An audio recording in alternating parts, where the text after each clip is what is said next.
We should be good to go. Great, thank you. I'd like to call the meeting of the Narragansett Regional School District School Committee to order. And under the Governor Baker's order suspending certain provisions of the open meeting law, we are meeting remotely via the Zoom platform, and it is being recorded and also live streamed. So the community, and it's also on the community access TV channels effective today too, which is awesome. With that, let's stand for the Pledge of Allegiance.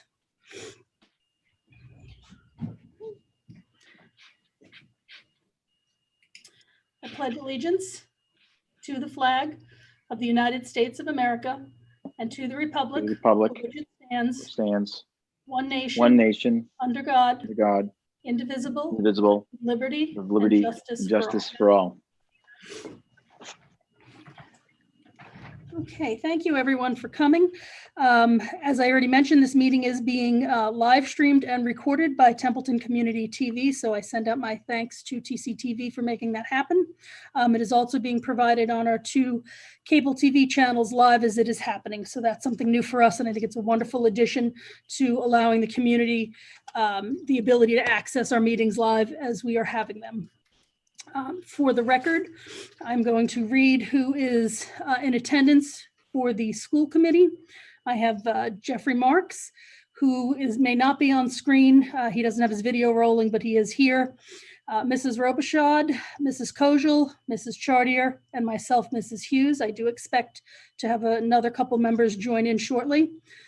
Dr. Casavant, Assistant Superintendent Kate Calise, our business manager, Anne-Marie Geister, and our wonderful admin who keeps us in line, Susan Varney, are also on for the district. So with that being said, oh, I'm sorry, and Lisa Parker with the NDEA is here. Thank you. Sorry about that, Lisa. With that being said, we're going to go into our regular business. I would entertain when someone is ready to make a motion to accept the minutes of September 16th, 2020 as presented.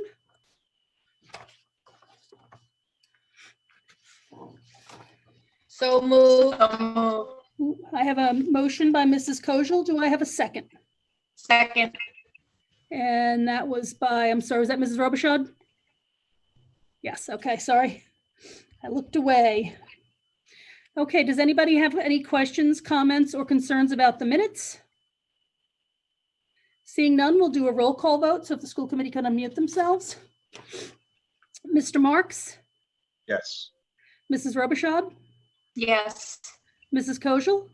Yes. Mrs. Chartier? Yes. And Mrs. Hughes says yes, so they were approved unanimously. Next up, we have the bills and payroll. The information on the payroll warrants were provided on the agenda. I would entertain a motion to accept the bills and payroll warrants as presented. So moved. I have a motion from Mrs. Kojal. Do I have a second? Second. And I have a second from Mr. Marks. Are there any questions, comments, or concerns on the payroll warrants and bills? Seeing none, we'll do roll call. Mr. Marks? Yes. Mrs. Robichaud? Yes. Mrs. Kojal? Yes. Mrs. Chartier? Yes. And Mrs. Hughes says yes, once again, unanimous. We have on our agenda for student representatives. I know the school year has just kicked off. So I just wanted to bring up that hopefully at our next meeting, we can have the introduction of our student reps to the committee. And maybe if principal would like to come and introduce them, and then we can get the students' perspective on what's going on at the school. Do we have any public input tonight, Mrs. Varney? I know we have one. I'm not sure if anything else came in. Nothing else has come in. Okay, would you like to read the public input that we had received? I'm not sure which one. We went back and confirmed that it was public input. We hadn't read it yet. And it was a comment asking about teaching, and I forget, I gotta apologize.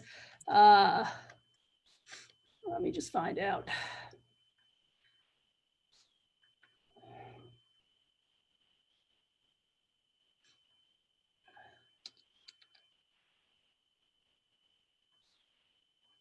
All right, hang on. Let me find it. I apologize. I should have had this pulled up.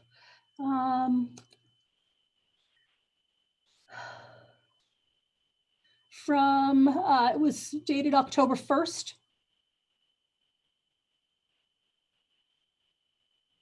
From Mrs. McLevy. And I will announce that Mrs. Trifilo has joined the meeting.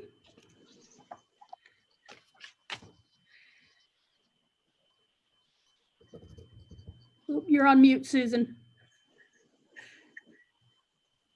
Sorry about that. That's okay. We received an email on October 1st from Laura McLevy. She's a Templeton resident. And it reads, hello, I'd like to submit the following questions for review at the next school board meeting. Is there a plan to do more synchronous learning for the hybrid students on remote days? Currently, children are learning through worksheets and YouTube videos, and it's just not working, so parents are being tasked with teaching concepts in ways that may or may not match what the teacher is expecting. It's also taking a lot of time and effort to keep the children focused and on task, which can have long-term implications on not only the children's education, but the parents' careers and ability to provide for their families. What is the plan to try to get students into the school for full day versus half day? And is there anyone looking at the possibility of bringing the K-4 children back all 5 days and leaving the middle high school hybrid? Thank you for reading that. And thank you for your questions, Ms. McLevy. Hope I pronounced that correctly. I think some of those items will probably be addressed when we start talking about COVID. If not, we will definitely look at the questions you've asked and get some answers. I know Dr. Casavant has some informational, perhaps maybe some videos and maybe some memos coming out at some point in the near future that will probably discuss some of those things. So thank you for your input, and you should be hearing more on many of those items. Okay. Is there any other public comment? I actually did not bring up the YouTube feed. Was there anything coming up on the YouTube feed as of yet? Quick look. Okay. At this point, there is not. Okay, so we're going to move on. We'll keep an eye out on that YouTube feed. Next up is input from the NDEA. I'll turn it over to Ms. Parker. Hi. I don't have a lot to share, just that it seems like everybody's getting more in a groove. We've been in school 6 weeks now with the and trying to do the best they can to make sure that they're keeping their kids at home busy enough and actively learning while they're home, remote learning, providing opportunities to watch videos and in the middle and high school, they're doing a lot more live streaming, but just at this point in time, it just seems like everybody's getting into a groove with what they've been doing. So it seems like a lot of good things are happening. Great, thank you, Mrs. Parker. And once again, please extend our thanks to all the hard work and effort that's gone into getting school opened. I think the last time we met was 2 days had successfully passed with the kids back. So now that you've had more weeks, it's good to hear that people are getting into the groove of things. So please send along our thanks to all the teachers and staff that are making that happen.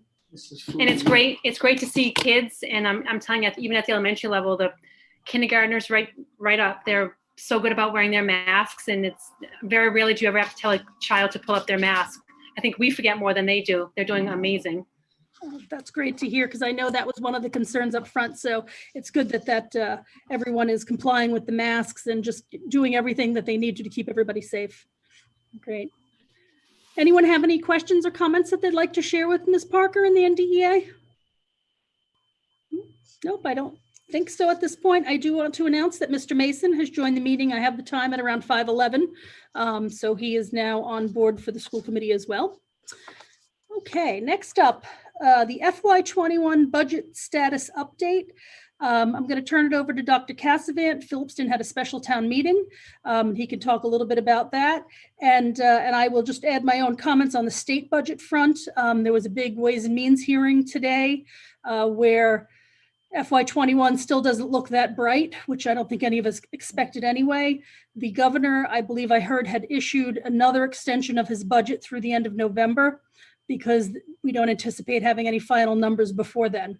So with that, I'll turn it over to Dr. Casavant just to talk a little bit about FY21 and what's going on. So thank you, Madam Chair. I'll start with the meeting that took place, a special town meeting in Phillipston happened last week. And in essence, they had to do some cleanup, I guess, in regards to voting a number that matched, the school budget number, given that the initial number that was voted was lower than what was then voted at the joint town meeting. So ultimately that passed without issue. It was a very, very quick meeting. I know that we'll be talking about some of these topics as we move forward through the agenda. One of the articles was, regarding the Phillipston Memorial School and what agreement we can come to between keeping it going. I guess I don't want to go too far into it because I realize it's in the agenda coming up, but what will be the utilities? What will be the role of the school in regards to that building? And but other than that, we are now we have our FY21 budget, which until that vote, truly, we did not have both numbers secured, but we do now. And I'll let Anne Marie go into a little bit of the finer details in terms of the budget, but we are in fact now whole in regards to FY21.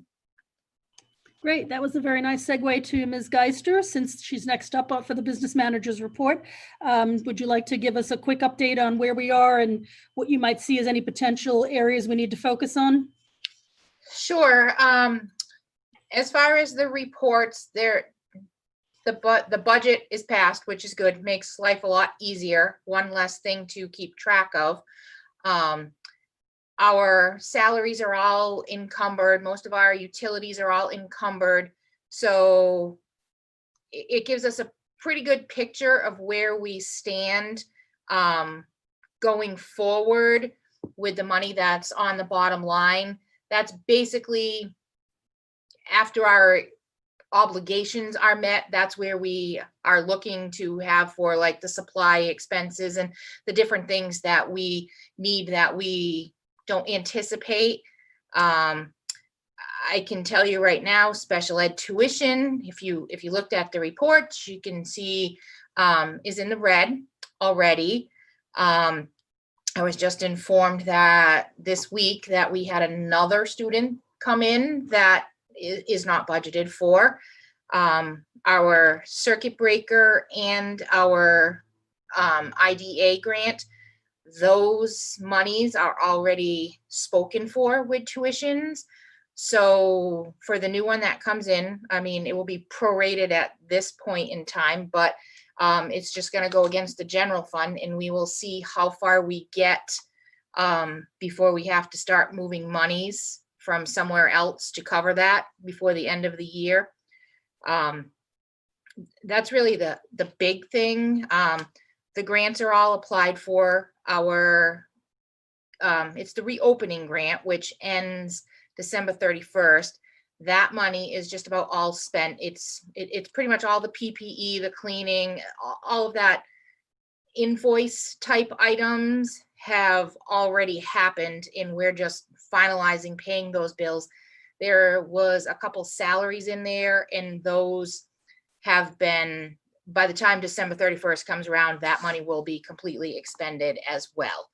I do have to say, some of the things that we anticipated needing help for in the grant, I had to amend and move it to different areas because we couldn't find help. We had asked for some extra custodians, a few extra CAF. We just can't get people to apply for these jobs.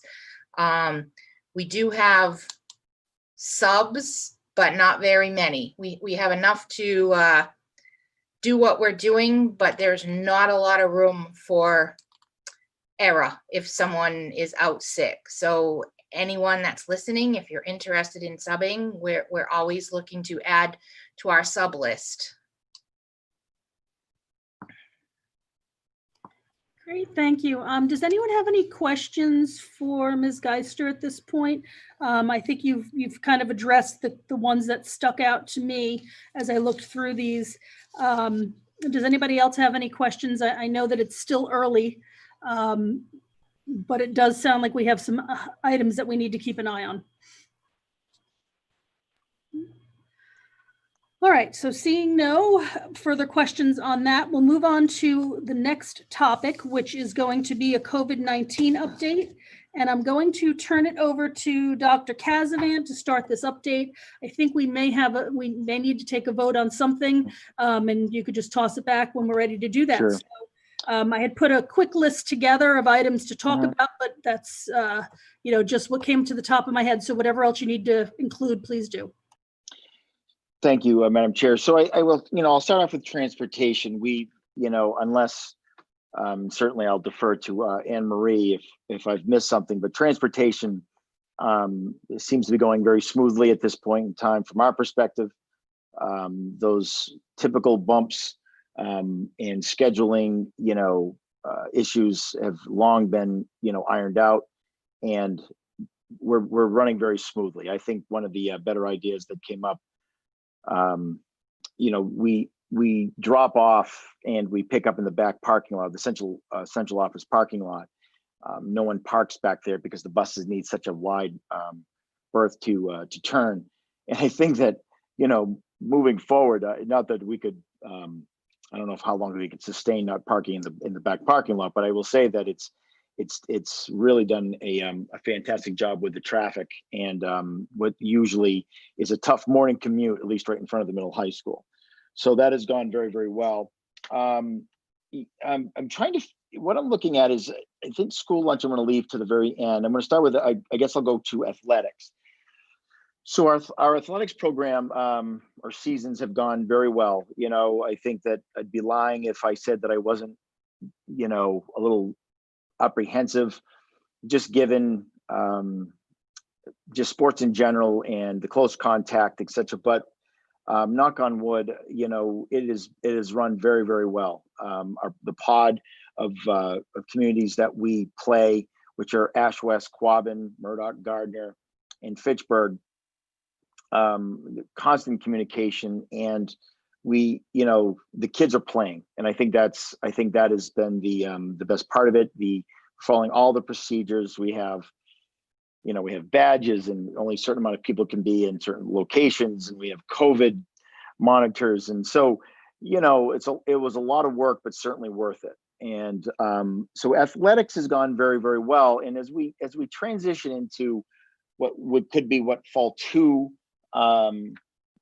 which is really in between, winter 1, then fall 2. I gotta get this right. We're going to start looking at the potential of other sports.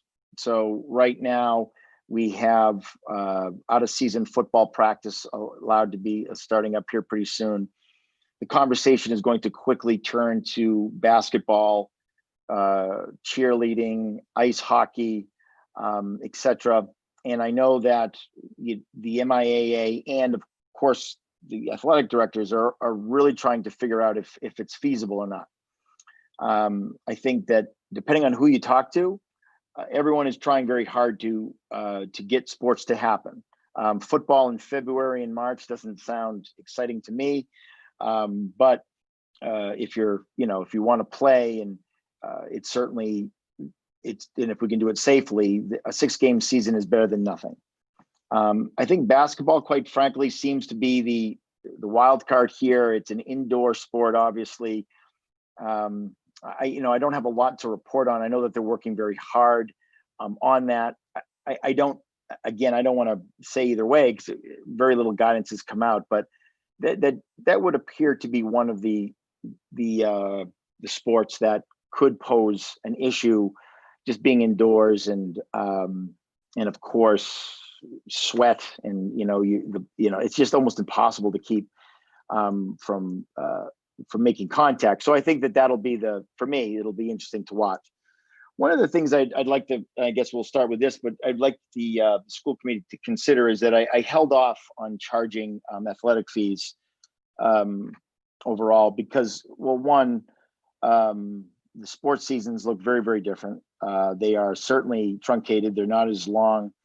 They certainly won't play as many games, and quite frankly, could literally end at a moment's notice, depending on a host of reasons, all related to COVID. And I think that just given the financial constraints of our communities, I think it would be appropriate not to at least to consider not charging athletic fees for this season.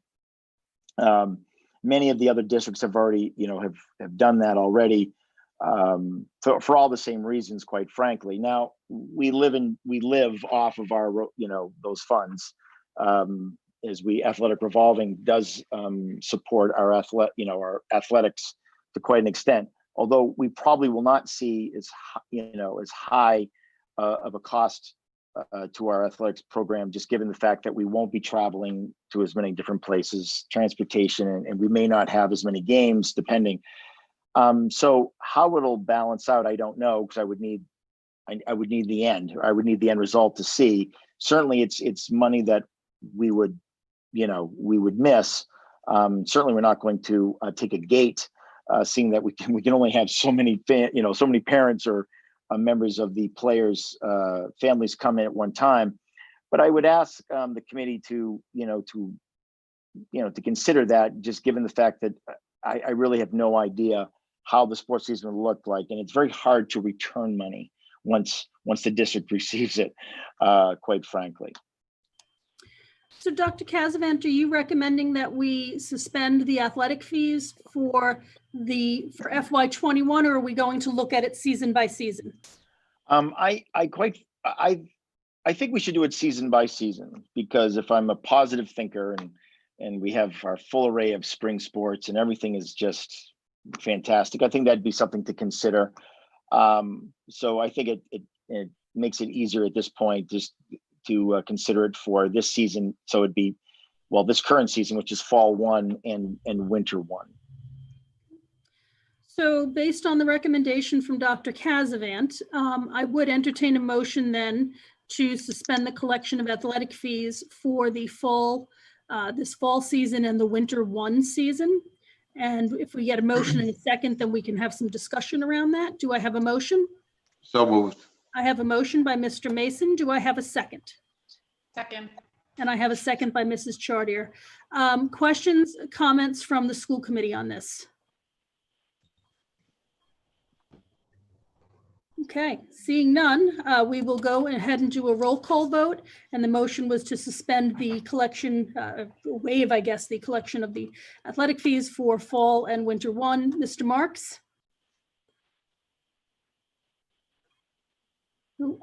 Could you say again? I couldn't hear you. I'm sorry.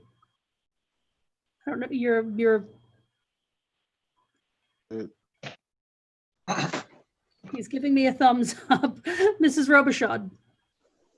Yes. Mrs. Kojal. Mrs. Kojal.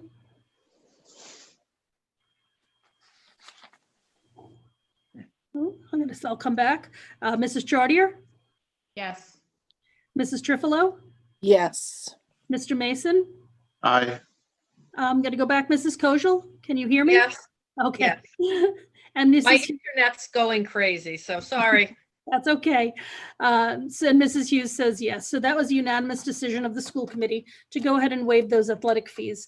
And we'll come back and we'll ask Dr. Casavant to report back during the winter season about the upcoming seasons after that. Thank you. Thank you for bringing that up, because I think it's important that we made this vote and recognize that the uncertainties and everything else going on, it really makes sense. So thank you for bringing that to our attention. You're welcome. So I think by the way of talking about school lunch, I may at least answer or touch upon some of the questions that were addressed from the community member in regards to, thoughts on going back full time and all of those type of things. So in the very beginning, we created obviously the hybrid plan that we are in. We affectionately called it Hybrid A. We had another plan, which we affectionately called Hybrid B, which had lunch. And what lunch allowed would be a full day if, for the cohort, so A or B. Okay, there really isn't a possibility as of right now to offer what we remember as a full school day. And I'll get into that a little in the end. The key to having a full day for cohort A or B really depends on lunch. And we knew that. So instead of going home at the prescribed times, whether at the middle or high school or the elementary, you would of course just stay like what used to be a typical school day. You would go to lunch and then go to your last two classes after lunch. We decided not to attempt that right off the bat because there was a lot of moving parts and we were not sure how it would work just going hybrid. Well, we've been in for 6 weeks, as it was pointed out, and we have done a lot of planning and discussion around lunch. So how I want to frame this is that if you are currently remote right now and you wanted to come back hybrid currently, like as we have it today, and if there were seats, well, certainly that could, we could at some point entertain that. And we've often talked about these max class sizes, right? So by 3 feet, the majority, if not all of the classrooms at the elementary, for example, can sit 15 students, okay, at 3 feet, which means, of course, if you're at 3 feet, you have a mask on at all times, okay, which plays into this because so there's 15. What we know is that when we did the math of it and we looked at those same classrooms at 6 feet, that the max was somewhere in the area of like 8 or 9. I don't have the sheet in front of me, but we knew that wasn't possible. So when I start talking about what our max capacity is for this district in hybrid, A or B, we're not necessarily looking at how many kids we can fit into the classroom at 3 feet. What we're looking at is how many kids we can fit in lunch at 6 feet. Okay, so if just follow this the bouncing ball here for a minute, is that what we can't have is that if I can fit 15 kids in a classroom at the elementary, okay, and let's just say for the second grade, even with empty chairs, has somewhere in the area of 45, 50 kids to one cohort.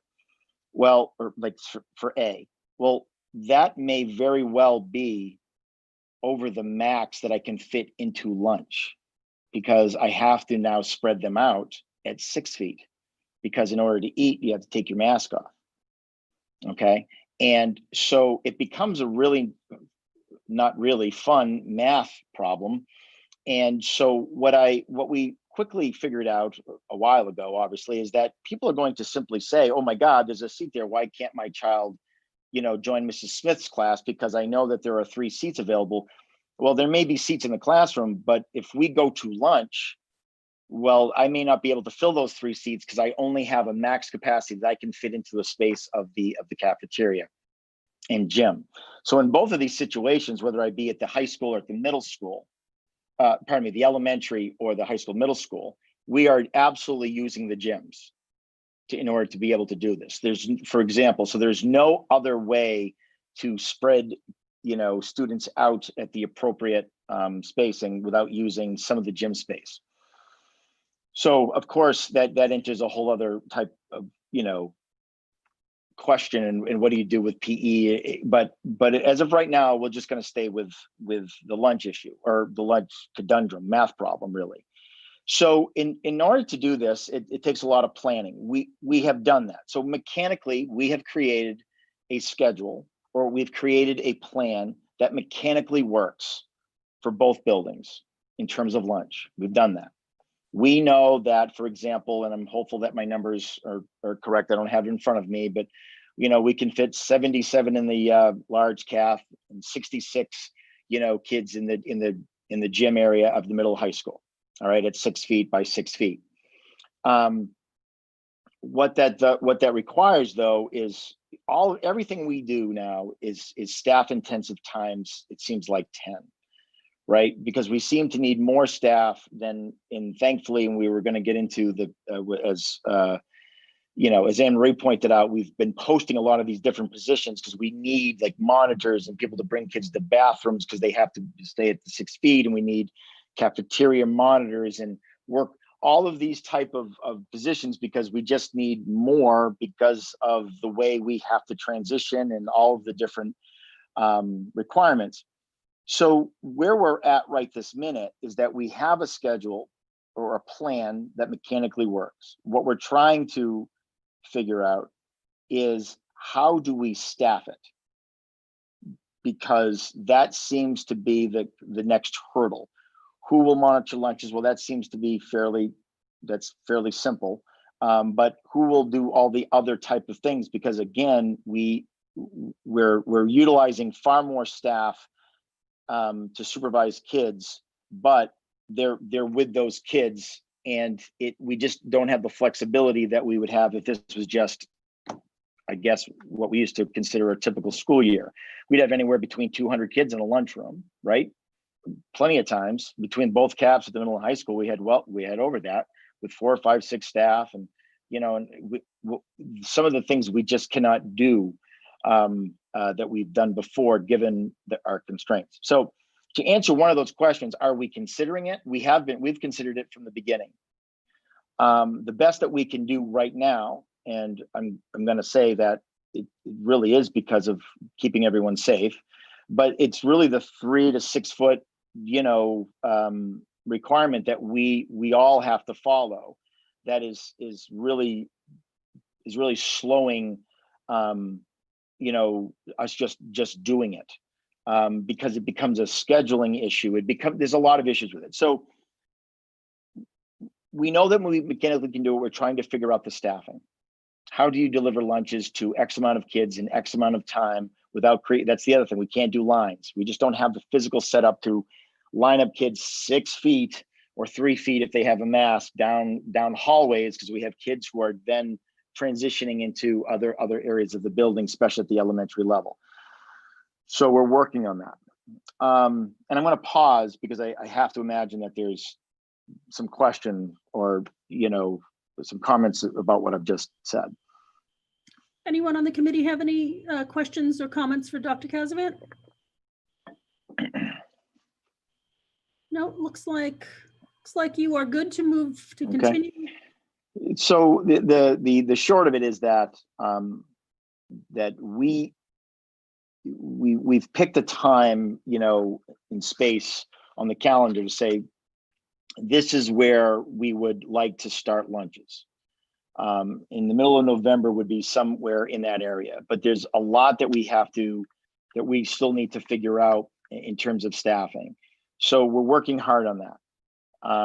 The good news is that the feds, extended free lunch to all students, for the students in Massachusetts to the end of the year. That makes things a lot easier, because I'm not quite sure how we would do it if they had to go through a line, and we're sitting there forever trying to get kids through, which is typical.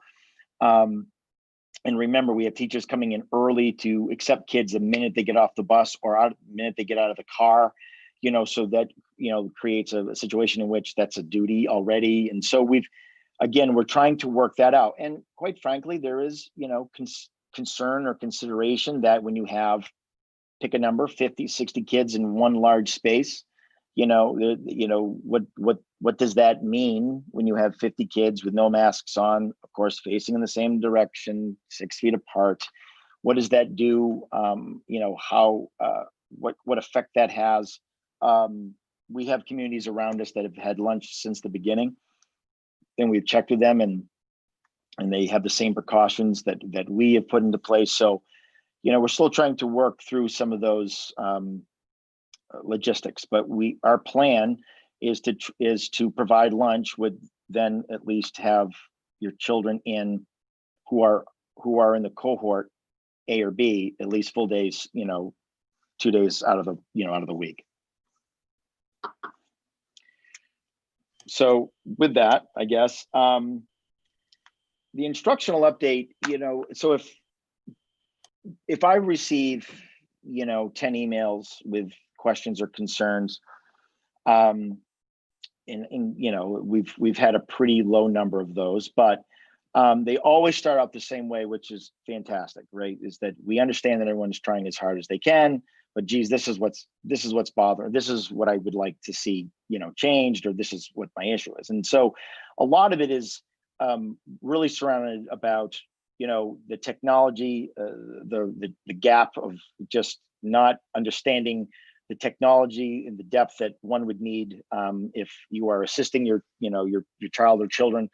A lot of technology questions came first, quite frankly. We only have 3 tech folks who were trying to do everything all at the same time, and it's still overwhelming, but you know, it started to balance out. The other concern was FaceTime with kids. So especially at the elementary level, for children whom were at the remote, when they were remote, they're actually either cohort A or B, but when they're not in school, when they're not present, and how we could, you know, increase or how we could enhance some of our instructional practices there. We're still working on that because again, it's a tough nut to crack, because elementary kids don't stay on the computer long. They don't stay in any one place long. So we're trying to balance some of those issues out as well. And so what I wanted to say tonight is that some of the things that we have done already is that we have created a website. Oh, it's on our website, pardon me. We created a page, and it's the technology page. And everything that someone would need assistance with or knowledge of, our NRSD.org, under COVID-19, under the family tab, you'll see the web page. And on there, you're going to see a opportunity that will start on Friday. We've contracted with a company that is really customer service based, that can answer all tech issues. Just like if you're calling Apple or something to that effect, you can call them. I don't want to say it's 24/7, but it's 7 days a week, etc. All the information is there. So if you're having a problem, either as a parent or a child, and you're saying, I cannot find the Google Classroom on my computer, they will be able to assist you, and they will be able to literally VPN into your computer, just, you know, like a customer support person, like some of our folks can do, but there's only 2 of them. So if you get 30 different questions or complaints or issues, that's overwhelming for 2 people to handle all at one time. And by the way, school is going on as these questions, you know, start to you know, pile up. So that will start on Friday, and we'll be rolling that out. The other part is we were asked questions about insurance. Can I take insurance out on this Chromebook that we have in our house, or Chromebooks plural? And on the page as well, there's a very low cost way to, you know, insure, you know, the Chromebooks. The other thing that I know that we sent out in mass is that we're, right, matter of fact, if it's, no, what time is it? It's not 6 o'clock, right? Maybe, I don't know. But Google 101, we have teachers and staff members who are leading a group of staff and parents through Google 101. I'm going to break them off into small groups and really just go through, you know, really the real basics. What we learned quite early on is that we had folks who just really were having a difficult time even opening email or accessing the web, never mind Google, and never mind the Google Classroom. So we have that going on as we speak. I don't know how many parents actually signed up for that. I was going to check prior to getting on the meeting, but we've done that. So we've taken these comments in the last 6 weeks, and we've made these corrections or made these adjustments as soon as possible. I know that I'm going to get a comment at some point say, what took you so long? Why did you wait? 6 weeks in, this should have been done week 1. Quite frankly, we waited because we were in 1/12. Some of these things cost money. And I was not about to commit the district to something that I was not sure that we obviously long-term could afford. So that did slow you know, the process a bit, and we would have rolled these things out far earlier, but I wasn't confident that we would have an FY21 budget. It just wasn't fiscally responsible to, you know, commit money that we may very well not have the longer, potentially longer that the 1/12 went. So right then and there, what I want to say is that I don't know that I've answered every single one of the questions that was asked. I think that we have a plan to go full day, but it requires lunch. I've had people reach out and say, look, I'm willing to volunteer to help with, you know, monitoring the cafeteria at the elementary level. Parents have contacted me. Well, they might very well be getting a call, you know, so because we have posted some of these positions that have, either they be cafeteria staff or lunch monitors, they have met, they have not been, no one has applied. And so it becomes harder when we don't have the staff to, you know, to make it all work. So I'll stop there in case there's any questions about that. Any questions or comments from the committee? I'd just like to say thank you for getting some of those technological resources out for the community, the parents, students. I think that's a good step in the right direction to allow people to have more information and have someone to contact. So thank you for making that happen. And a thank you to our tech department, who I know has been overwhelmed with all of our internal needs, as well as all of these external requests for support.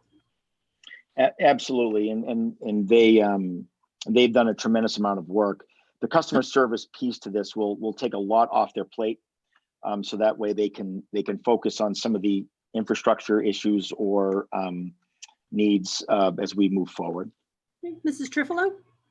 Yes, again, that's going to be a big help, and thank you for organizing that technology. I'm sure that'll help parents a great deal.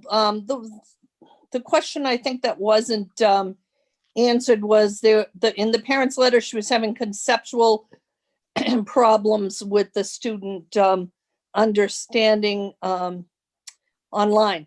So in that case, I would, you know, refer the parents to the principals and the teachers. If that seems to be a problem that persists, they can certainly help with, you know, getting that clearer for the student. Yeah, and I think that the issue was of design, quite frankly. This is, you know, we all came together and developed how we were going to open. And we, you know, so this is just another transition that we're going to need to probably make. I don't know what it's going to look like or how it'll roll out. But again, this takes time. I often talk about the high school because they've transitioned very easily, meaning that it was really just, you know, they've done a lot of work with Google Classroom prior. And so, you know, we're just trying to everyone else is just trying to catch up. And the middle school was new at it too. They had a little bit more experience, but they have, you know, come along nicely. And it's just a matter of getting everybody, you know, on the same page, you know, singing the same song, and it's just going to take a bit. So really the design of it was, you know, what it was, but clearly folks need more assistance at home, parents. And, you know, so we're going to look at that over the next, you know, couple days, weeks, whatever, to see what tweaks we can make in regards to that type of instructional practice. Great. I think the facilities. Yeah. So facilities. So we've had a company, you know, moving through this building. You know, they are the most thorough group, you know, of any contractor I've ever seen. Now, granted, it seems like they said it was going to take between 4 and 6 weeks, right? Because we did not want them coming through the building with children and staff here. So they've had to do it on Wednesdays and Thursday afternoons. So it's been, you know, piecemeal. They will be done, I believe, if not next week, very soon after that. So we're we're rounding the corner, but they are going literally to every single classroom, opening up every single univent, going on the roof to check every single air handler. It's really quite it's quite a task, and they've been very, very thorough. So, initial reports have been that we have good airflow. All of our ventilators work. We have fresh air coming in. What they'll find, what that final report will be, we'll hear about it in a week or so, I guess. But all indications, point to things are functioning, and things are not working. So that's important. So I mean, really, in terms of facilities, that's where we're at with that. I think that would be the big ticket item. We're currently still cleaning the building, on Wednesdays and on Fridays. I think some of that, we're making adjustments there as well. So it is, it's certainly a work in progress. But overall, people have worked very, very hard to make this happen. Again, 6 weeks. So we've made it quite a long time. So again, more things will need to change. We'll need to improve in some areas moving forward, and we're prepared to do that. Great. Anyone on the committee have any questions about any of the reopening or COVID-related items? I think it was a fairly comprehensive report, but does anybody have anything specific they'd like to ask or comment on?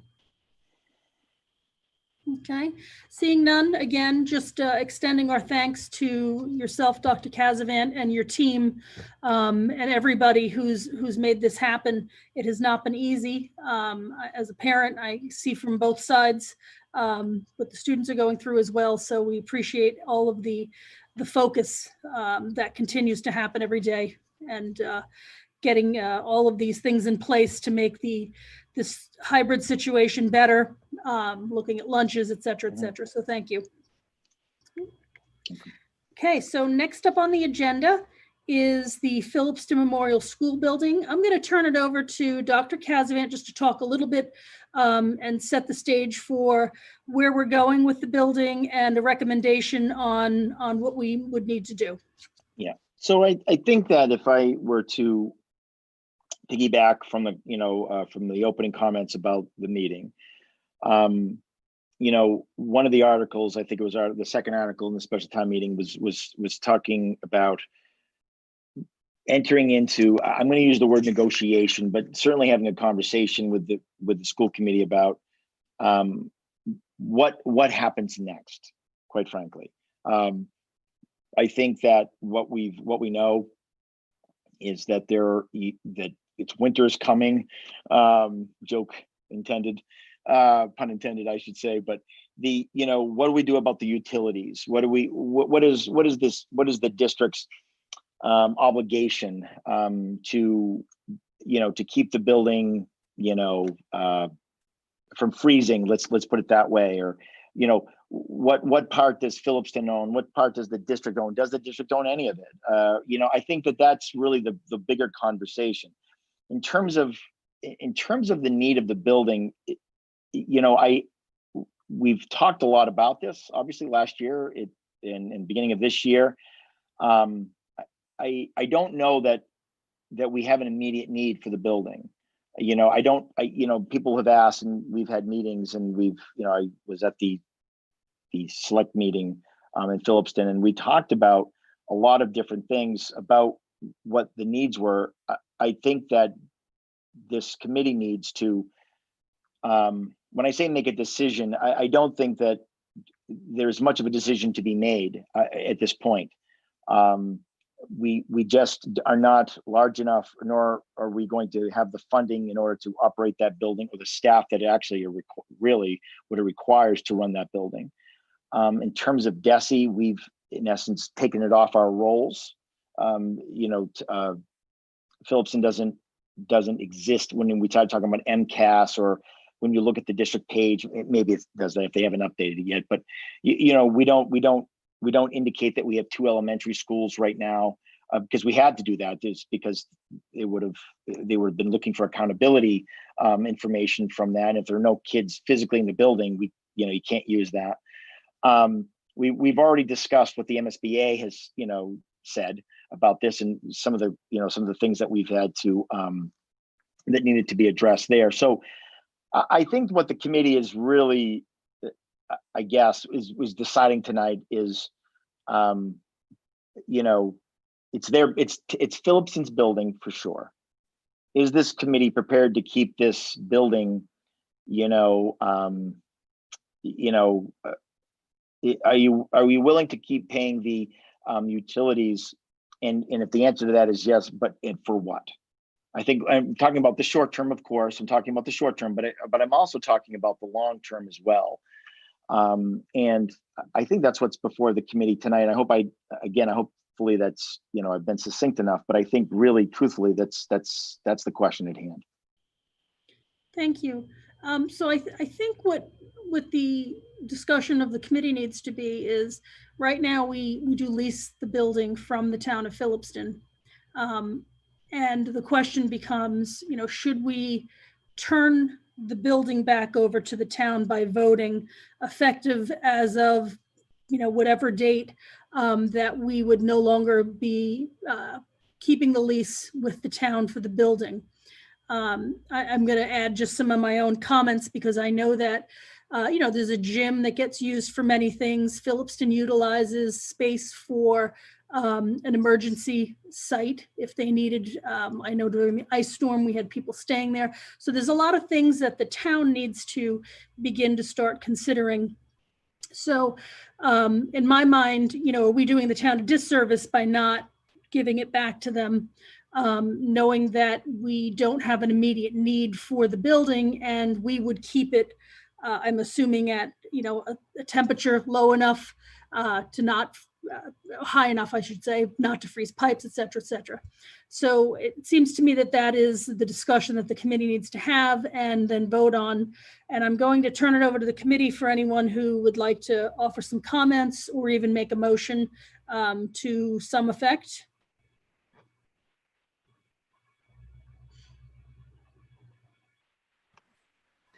Just like, have we had any discussions with the town on, what they're looking for? Have we had, I'm sorry.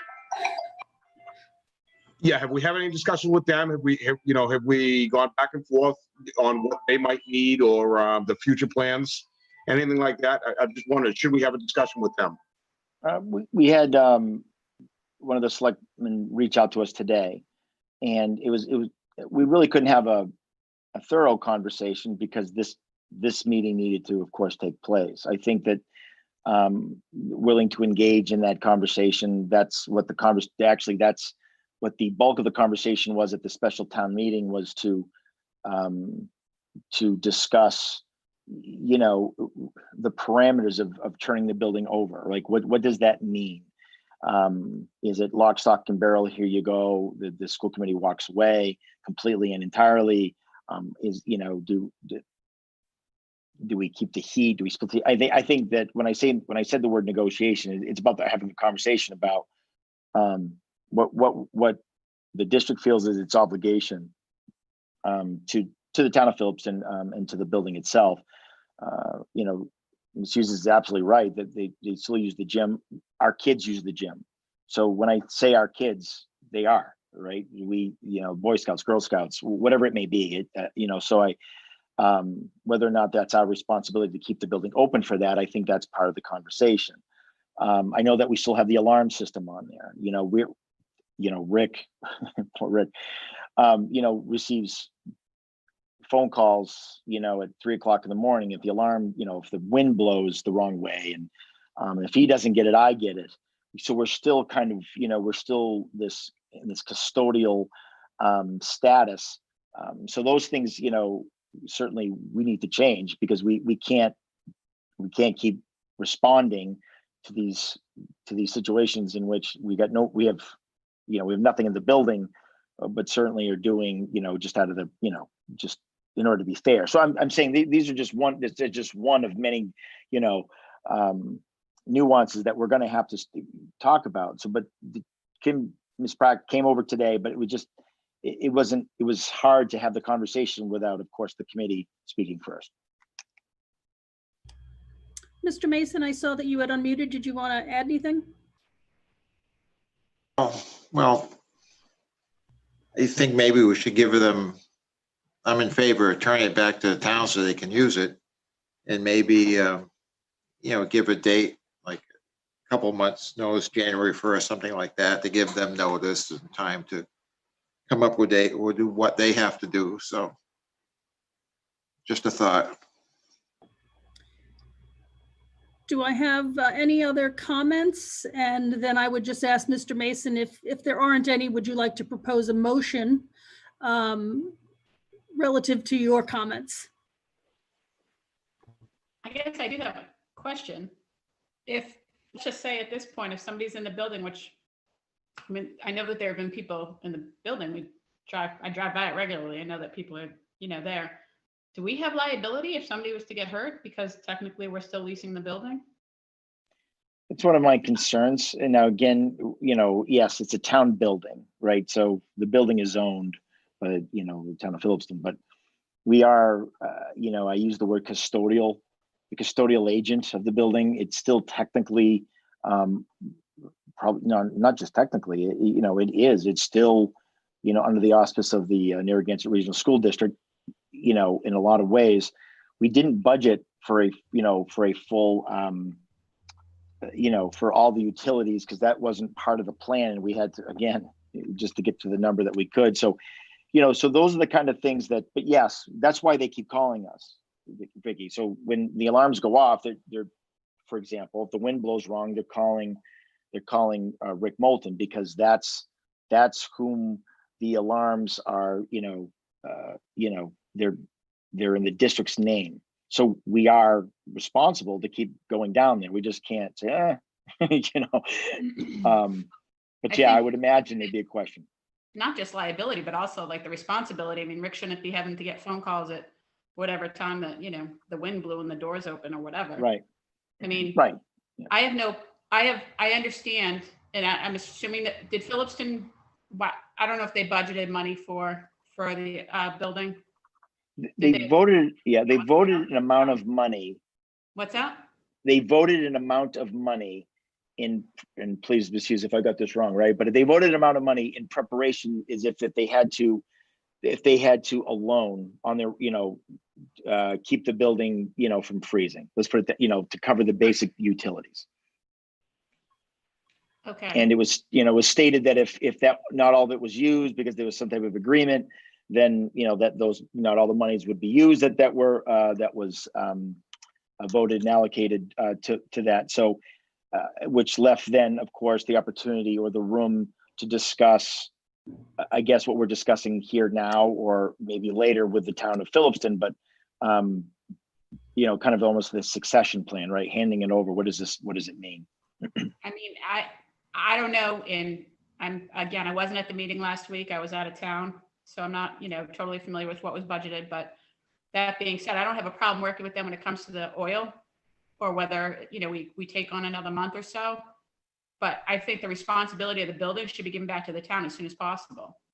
The alarms, the school's no longer responsible for that. So it should, I don't know how it gets redirected, if it gets redirected to the police department or however that works. I personally feel like we should be out of that November 1st. I'm not saying that, I'm not talking about the fuel. Again, that's something that I have no problem with people, you guys working it out with the town, but when it comes to the responsibility of the building itself and who should get the alarm calls, I don't think it should be the school anymore. I'd be willing to say November 1st. And again, the fuel part we can talk about. Mrs. Trifilo. Is there a process where we notify the town that we are ready to return the building, so that then a subsequent discussion with the town could be, when is it convenient for them, given a time frame, so that it appears that there's a level of cooperation between the two?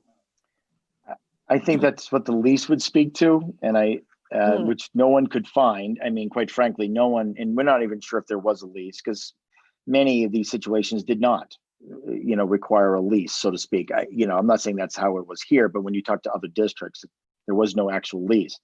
So I think that again, I think it's simply a conversation about, setting the terms, and, going forward, and then talking about what would our responsibility be, working with the town of Phillipston to not leave them, say, high and dry, for lack of a better phrase.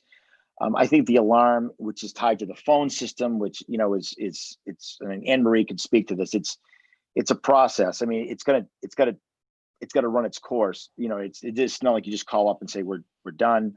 Or maybe it is, but there's some other things that are just not as quick. It's going to take some time anyway. I said November 1st, Hank said January 1st, let's go with the December 1st. So I think, to respond to Mrs. Trifolo's comment, though, I think the first step is for the committee to vote to turn the building over. If we put a time frame around it, we could phrase a motion that is a proposed, and allow Dr. Casavant to work with the town and ensure that that date would work, and then report back to the committee at our next meeting. And we could certainly modify and adjust that. So I think that might help with a date that we have in mind to put it on the table, as well as give the towns the ability to respond back with, well, wait a minute, there's a whole list of things that need to happen. So maybe, December 1 can't work, or, maybe it could be November. I don't know the answer to any of that, but I think you're right. We do need to have that discussion. But I think we as a committee should come up with, here's what we'd like, and then allow Dr. Casavant to engage in the conversations, report back to the committee. If we need to make an adjustment, we certainly can. I make a motion, we turn the building back to the school, to the town, effective December 1st. Second. So I have a motion and I have a second to turn the Phillipston Memorial School Building back over to the town of Phillipston, effective December 1st. No, yeah, December 1st, sorry, of 2020. Mrs. Trifolo, your comment? It doesn't engage. My first comment was going to be that this be in writing, that we talk to the town, so we have a written trail. But now with this motion, it doesn't allow for time to engage in a discussion. We're saying we're going to turn it over December 1st. I agree that we want to turn it over, but I think we need some leeway for the town of Phillipston and the school to say, what do we need to do this? I mean, we use this building for all that time, so we should be able to do it reciprocally. So, I mean, the motion might be that we send a written letter to the town of Phillipston saying that we are ready to return the building. December 1st is a proposed date. What are your concerns that the school could help you with to meet this December 1st date? Because with the fact we don't have a lease, it does become a discussion between the two parties.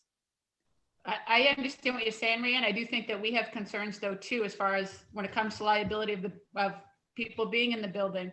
That kind of liability, the phone calls, I mean, the alarms going off have to be driving somebody crazy.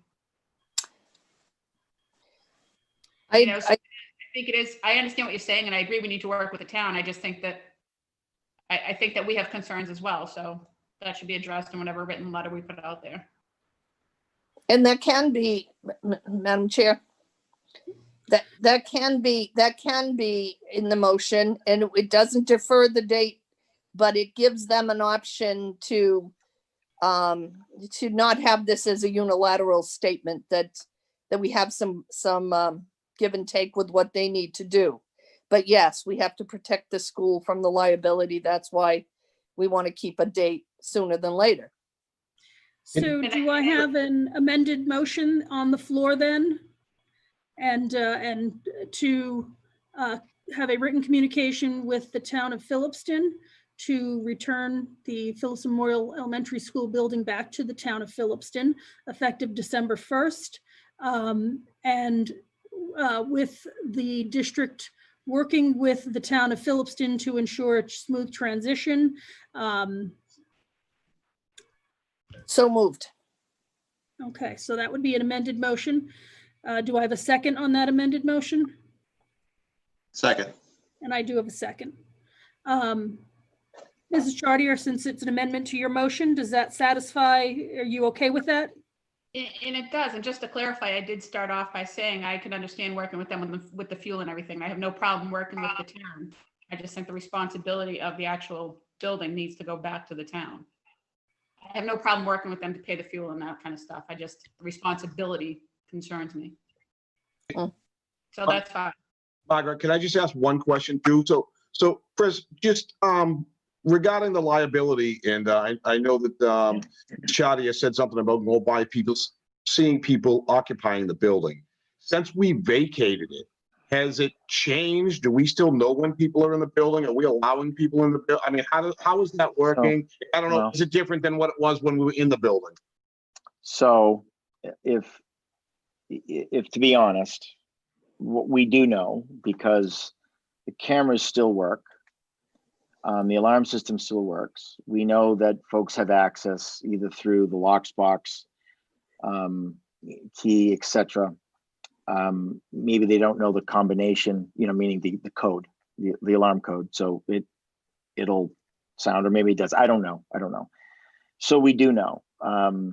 And so I think that to the point where, look, it's their building, right? It's their building. So to go into it is not no one is faulting anybody from going into the building to take a look at planning, but it's honestly, it's affecting us, our ability. It really is, because we're having to respond to it, right? So it could happen in the middle of the afternoon, it could happen at night. So in terms of liability, the town of Phillipston has always covered the insurance. But again, it's still the school committee still is the leasee, right? Leasee, yeah, leasee. And so I don't want something to go wrong down there where all of a sudden, well, up to $5,000, anything over $5,000 is the town's, but anything under $5,000 is yours. And we start getting into those conversations. The sooner the better, quite frankly. But Yeah. In good faith, would work with them to do it the right way, because it's going to take a team effort to do that. The electricity alone is going to take Anne Marie and the town administrator, or someone in the town offices, to do it almost simultaneously. It's a very interesting system. So we're going to have to work with them regardless. But I think the sooner the better from that standpoint, and others. And that's why I'm wondering, Chris, if just, I'm right on board with the motion, but I'm wondering if we could just have discussions with them, just that, it's difficult for us to respond to the nuisance alarms if people are going in with the code. You know what I mean? If we could just work something like that out earlier, where they could get somebody to start responding to things like that if we don't know who's coming and going, and people going in without the code. So I think that would be a great when we're having those discussions. Right. I personally, and I can speak for Rick Moulton, would love for that to be a conversation, but not everyone's going into the buildings. In other words, we're getting a lot of nuisance alarms, which, typically we wouldn't have if the building was full of kids and people. So, but I agree. Any other questions or comments on the motion that we have on the floor to turn that building back over effective December 1, and we will work with the town to do so. And it'll be a written communication from the committee to the town. Seeing none, we will do a roll call vote. Mr. Marks? Yes. Mrs. Robichaud? Yes. Mrs. Kojal? Yes. Mrs. Chartier? Yes. Mrs. Trifilo? Yes. Mr. Mason? Aye. And Mrs. Hughes says yes, so that is unanimous. If Dr. Casavant, if you and I assume Mrs. Varney could work on a letter as such, if you need me to sign anything on behalf of the committee, just let me know and I'll come in and do so. And then we look forward to you working with the town. And if you need us as support in any way to do so, just reach out and let us know what you might need in addition from the committee on this. Okay. Thank you. And we'll do. Okay, next up, school committee comments. Do we have any comments from the committee on anything? I don't see any. I don't believe we have any surplus items, so we will skip that. There are no items within the 48 hours, so we don't have anything to bring up that was not known within 48 hours of posting the agenda. And I'm going to turn it back over to Dr. Casavant to just talk about whatever else. I think we had some questions on maybe the October 1 date that came and went. If you could just give us a quick update on that. And then anything else that you want to report out to the committee. And then we'll take that Regional Agreement Amendment Committee. We've got some motions that we'll need to do on that one once that comes up. For the life of me, I'm trying to remember what the October 1 question was. But, oh, are we talking about the enrollment? I'm sorry. Let's see. I honestly have so much information. I'm not sure which I'm supposed to talk about. So I don't know about the October 1. Are we talking about the student enrollment? Yeah. So student enrollment, normally October 1 is the magic date. And we submit. And as a matter of fact, the reason why I'm laughing is because although she's on, she's on maternity leave, she is wonderful. She's helping us figure out the October 1 numbers that we have to bring to the state. What we know is that we really think there's going to be 2 different dates. October 1 has been the standard, but they're also the state is also talking about looking into the possibility of a March 1 number. Why? Because there are a lot of communities who do not know where some of their children are. And I'm not trying to sound nefarious, that just because they maybe just homeschool, they didn't put in for the homeschool. So these numbers seem, and they're also hopeful that COVID will recede, or at least the numbers will drop enough where people will then enter back into the public school system if they have in fact gone either private or to homeschool. So, but we are still responsible for the October 1 number. The October 1 number is that, but it doesn't need to be, I don't believe it needs to be submitted until I think before the last day of October. So I may very well have it as I saw the email, but we are concerned with the number of kids that we have, because we truly don't know right now how many kids have left and we know how many kids we have in place. We don't know how many kids have left and where did they go. We wouldn't know that until these reports surfaced, right? So how many kids may have school choiced out, homeschooled out, moved. That's why we need these reports, and that'll be an important a bunch of information to, of course, pass along and to utilize. So as of right now, I don't have that, but or at least I have not viewed it. I very well could have it. And I will report that out as soon as I'm able to look at the report or to answer the email. Thank you. I know it's been a little tough with resources. Let's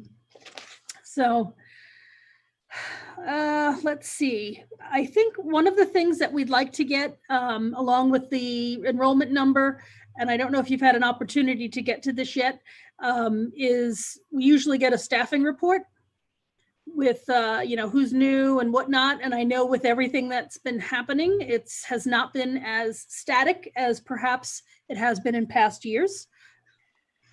It has not. And quite frankly, I can't think of a time, at least from the staff perspective, that we've had such movement. And much of that is that we're having to move, folks to different positions, or we need temporary folks using grant monies, using FEMA monies. And so we currently, I don't know that we have, well, I guess we would have one open position right now. But that was due to, we posted a position which someone internally then took. And so that we'll need to fill that position, probably with somebody who's going to be another internal. So, I don't have the numbers right now because we're still waiting, quite frankly, to see if anyone is going to take us up on this offer, on these positions that we desperately need.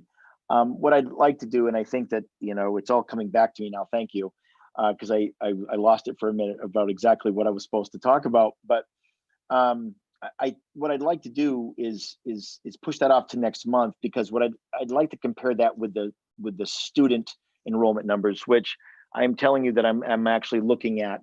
Quite frankly, that report has been done.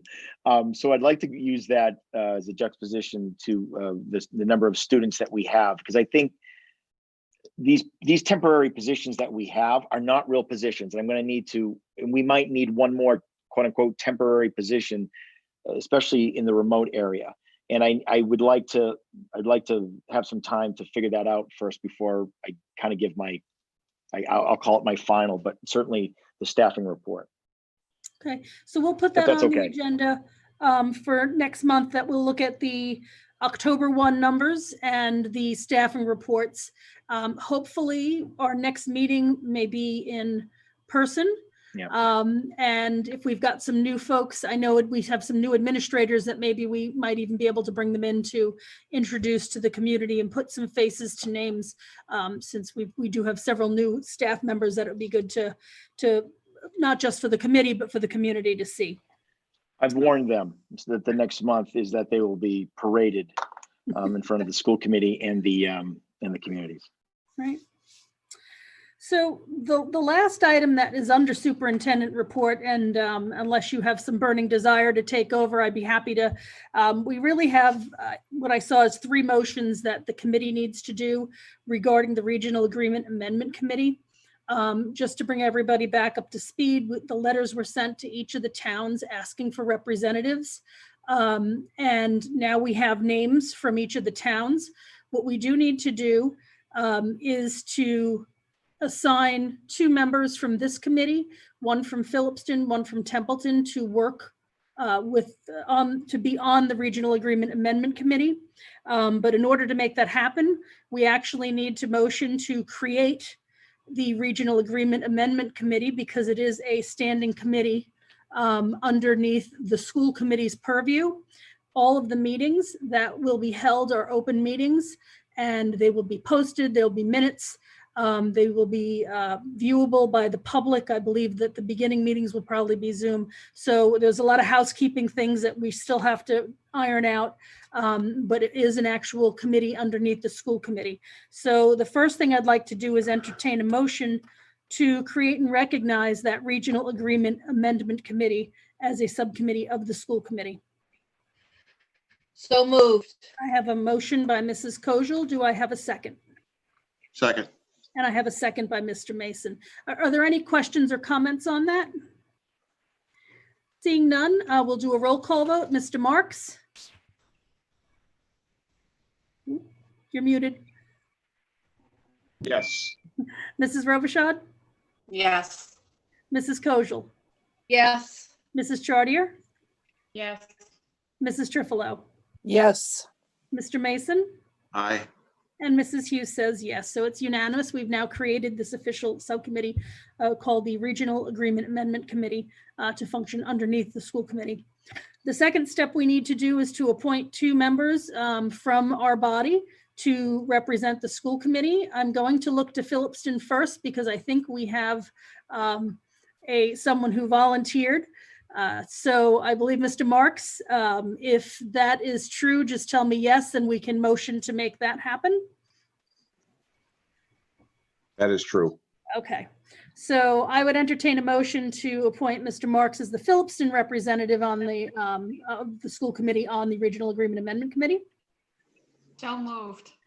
That's Mrs. Chartier. Do I have a second? Second. I have a second by Mrs. Kojal.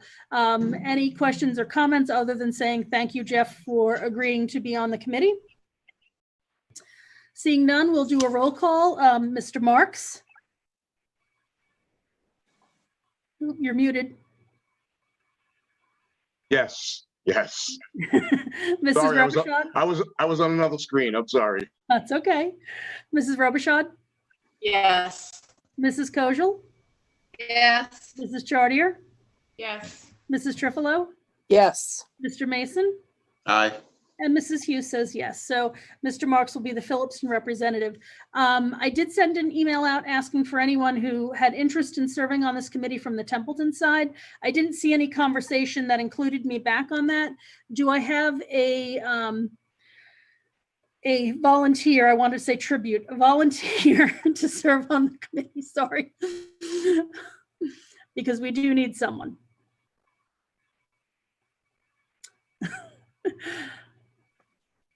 I offer Lori as tribute. Lori's not here. Is there anyone that's here that would like to do this?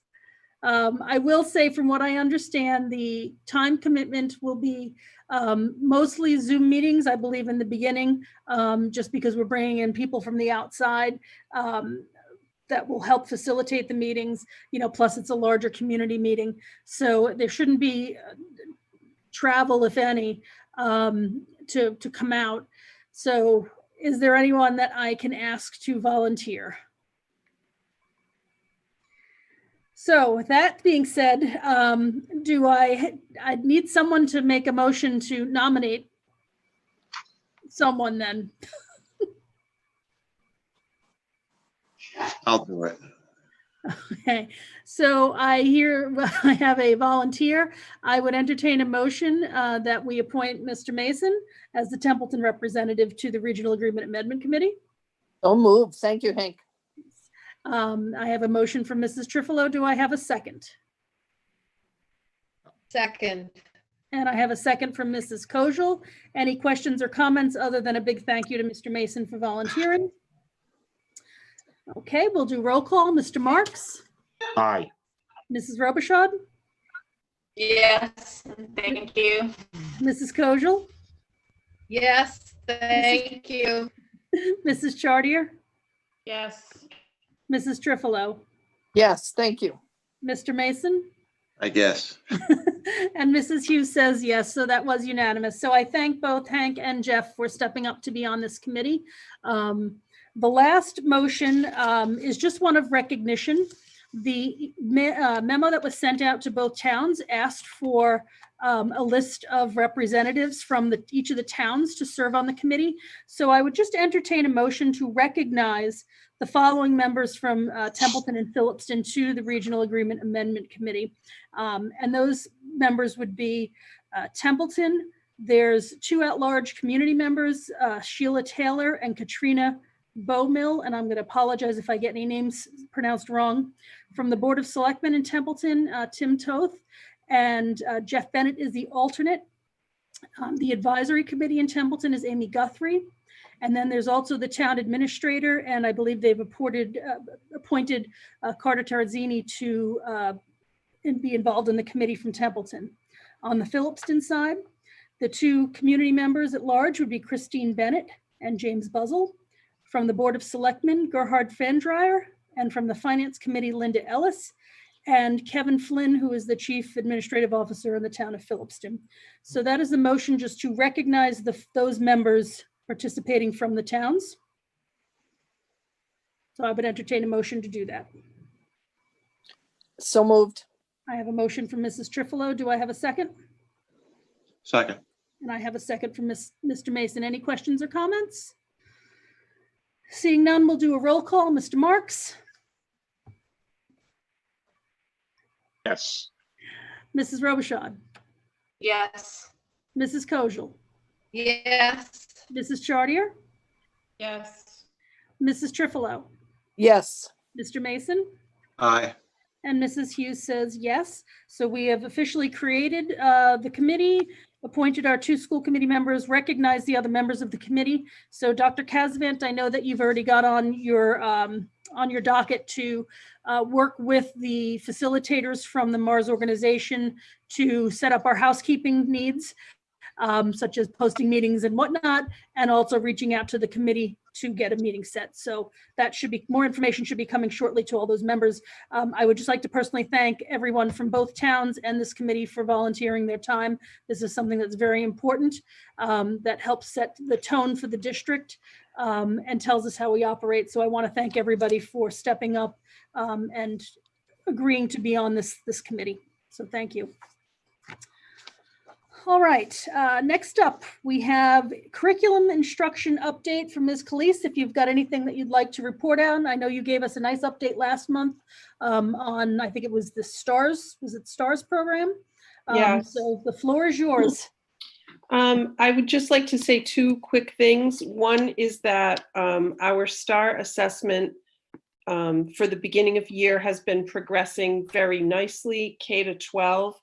Possibly at the next meeting, I could give you some indication of what that's revealing about students' reading levels and math levels in general by grade. So I could give you some data maybe next time. But I do really mostly want to commend our Project Lead the Way teachers publicly: Ben Gagnon, David Larson, Aaron Scanlon-Emy, Christine Boudreau, and Kate Cormier. Together, those Project Lead the Way teachers enabled us to be recognized by Project Lead the Way and the 1-8 Foundation and the Mass STEM Hub. We were one of only 30 schools recognized for participation and access across the state, and the state has over 5,000 schools. So that was quite a nice honor for us to be able to have that recognition from them for our programming, which is now K to 12 for STEM. That's wonderful. I saw some commentary on that during the week, so I'm glad you brought that up. I'd like to propose that we send just a letter or memo out to the participants, those teachers you named, thanking them for being integral into our Project Lead the Way program and helping us achieve that recognition. This is definitely a feather in our cap, and to be one of very few schools to get it, it just speaks once again to the quality and caliber of instructional staff that we have on board. And every month we're hearing wonderful things. So if we could maybe do that on behalf of the school committee, if that's okay with the school committee. Yeah, that's great. I want to say that I know from experience, and Project Lead the Way itself emphasizes that you really need to have teacher champions who are really invested in building this science, technology, engineering, and math programming for students, and the teachers that we have are really quite a good team. Great, thank you for that update. And we'll look forward, we'll put it on the agenda next month to look at whatever data, if it's available. I think that would be great, just to kind of get a good mark of where we are with the students. So thank you for that.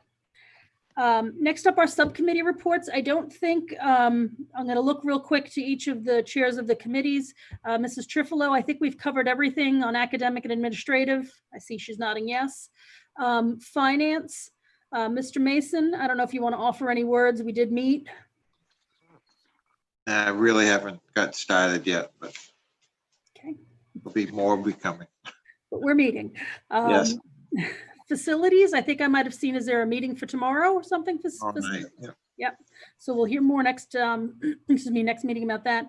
Policy, Mrs. Kojal, I know that we have 2 policies that are on the docket for review, and I believe that you're going to potentially ask that these be adopted immediately rather than following the policy that we have on adopting policies. So I'll let you speak to what these 2 policies are. They were out there. I hope everybody had a chance to review them. So Mrs. Kojal.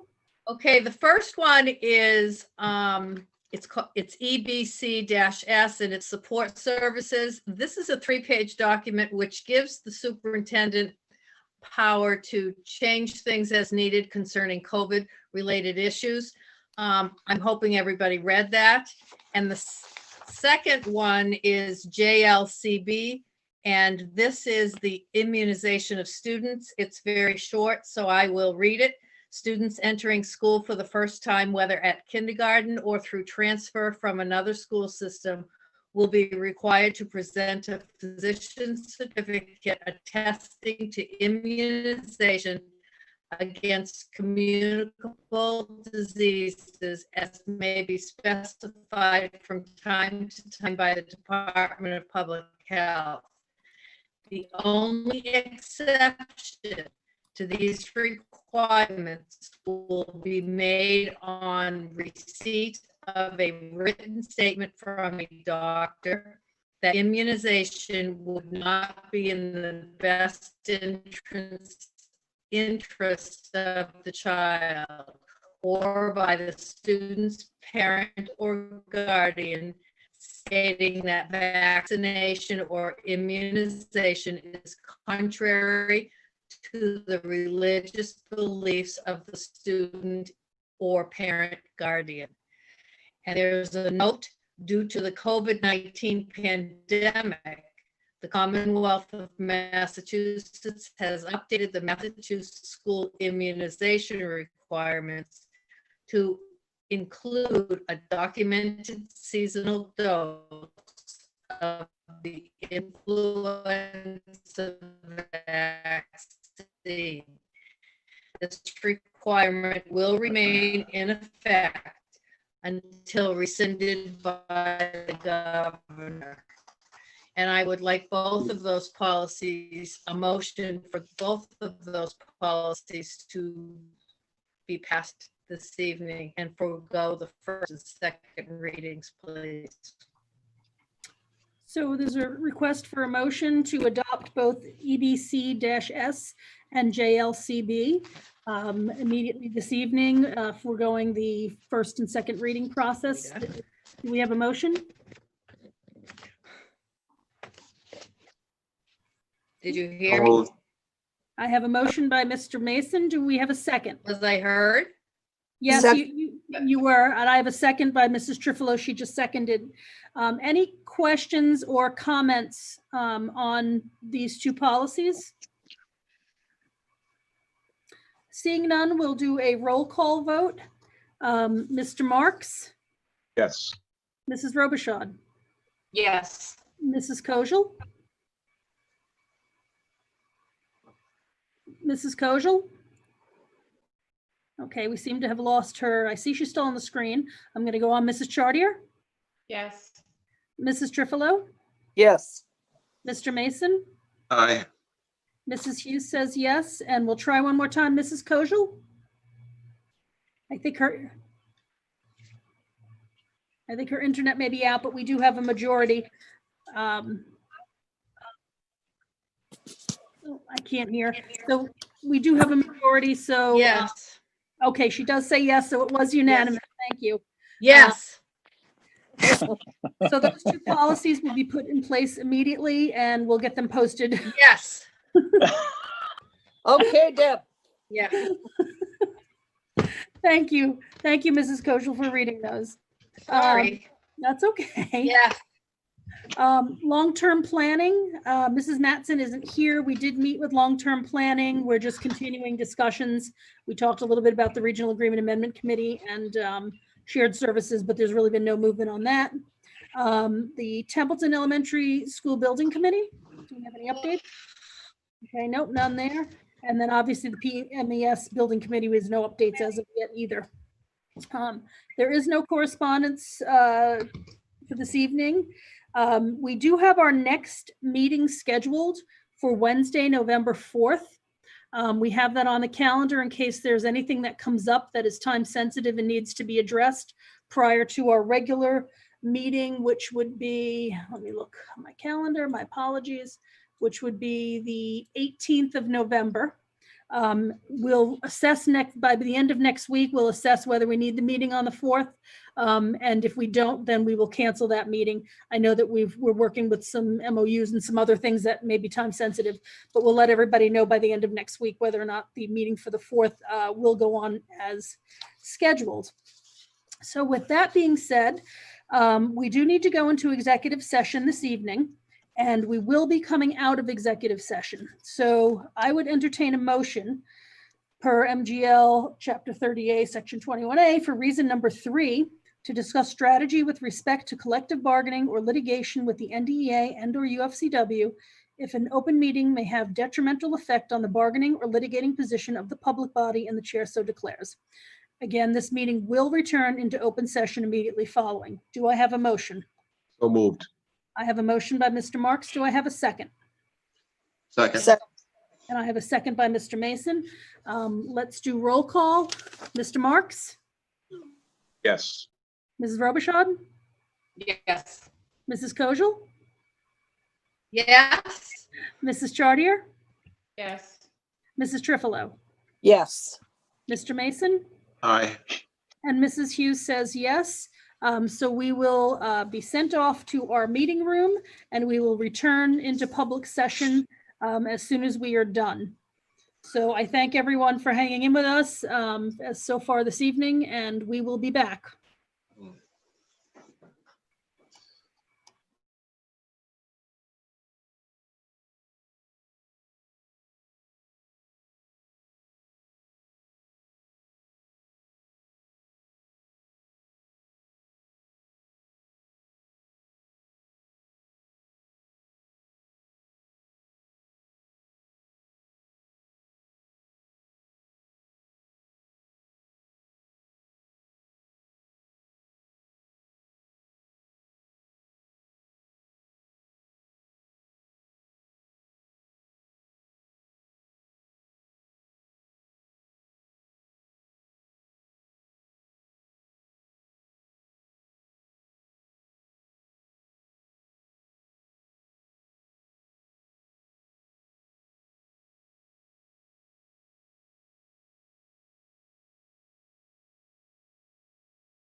think we missing? Who are we missing? Hank.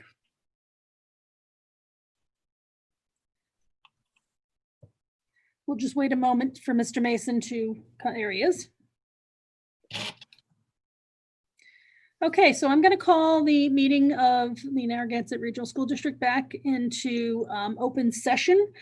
We have to take a vote on a memorandum of understanding with the NDEA. I would entertain a motion to approve the memorandum of understanding between the Narragansett District Education Association and the Narragansett Regional School District School Committee with the subject of the athletic director. I'm going to forego reading this fairly lengthy document. It is out there to be reviewed and it will be out in public shortly. So I would entertain that motion. So moved. I have a motion by Mr. Marks. Do I have a second? Second. And I have a second. I think it was Mrs. Chartier I heard first. Is there any discussion or comment on the memorandum of understanding? Seeing none, we'll do roll call vote. Mr. Marks? Yes. Mrs. Robichaud? Yes. Mrs. Kojal? Yes. Mrs. Chartier? Yes. Mrs. Trifilo? Yes. Mr. Mason? Aye. Mrs. Hughes says yes, so we have unanimously approved the MOU with the NDEA for the athletic director. I will sign that to make it official from the schools committee side. And I see Mrs. Parker, you're here, so you can report back to the NDEA that has been motioned and approved. And I know it's been approved by the NDEA already. Anybody have any last minute questions, comments? Seeing none, again, next meeting, November 4th, we'll let you know by the end of next week. If we don't have any business, we won't hold the meeting. Other than that, thank you once again for coming this evening and everybody who's been watching our meeting, either live streamed or on community TV. And we will see you next time. Thank you. Have a good Motion evening, to everyone. adjourn. Oh, sorry, motion to adjourn by Mrs. Trifilo. Do I have a second? Second. And I have a second by Mrs. Mason. Thank you, Mrs. Trifilo. You're welcome. Roll call, Mr. Marks, Yes. Mrs. Robichaud, Yes. Mrs. Kojal, Yeah. Mrs. Chartier, Yes. Mrs. Trifilo, Yes. Mr. Mason, Aye. and Mrs. Hughes says yes. So now we are officially adjourned. Thank you, Thank you. and have a wonderful evening, everybody.